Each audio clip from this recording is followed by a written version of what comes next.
Alors, y a-t-il un fond à l'univers? Ben, ça dépend de ce qu'on appelle le fond, et ça dépend de ce qu'on appelle l'univers.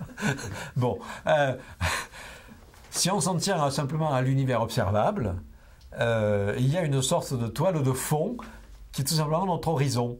C'est comme si vous voulez le navigateur, la vue est limitée et on peut dire que son horizon, le cercle d'horizon, c'est une sorte de fond qui limite la vue de son tableau. Voilà.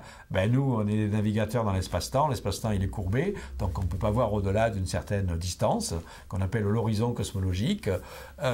Et cette distance, en fait, elle apparaît en fait quand on prend la carte de ce qu'on appelle le rayonnement fossile, le vestige refroidi du Big Bang. C'est un petit peu la toile de fond au-delà de laquelle on ne verra jamais plus loin, en tout cas dans le domaine des ondes électromagnétiques.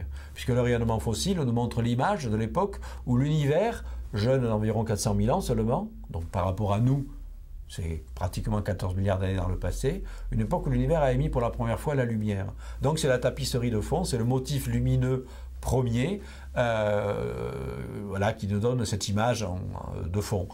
Cela dit, si on développe un jour l'astronomie des neutrinos, qui est effectivement en cours de développement, et même l'astronomie des ondes gravitationnelles, la toile de fond sera reculée, parce qu'on sait que le fond de neutrinos a été émis plus tôt dans l'histoire de l'univers, il n'a pas été émis au bout de 400 000 ans, mais seulement au bout de quelques secondes.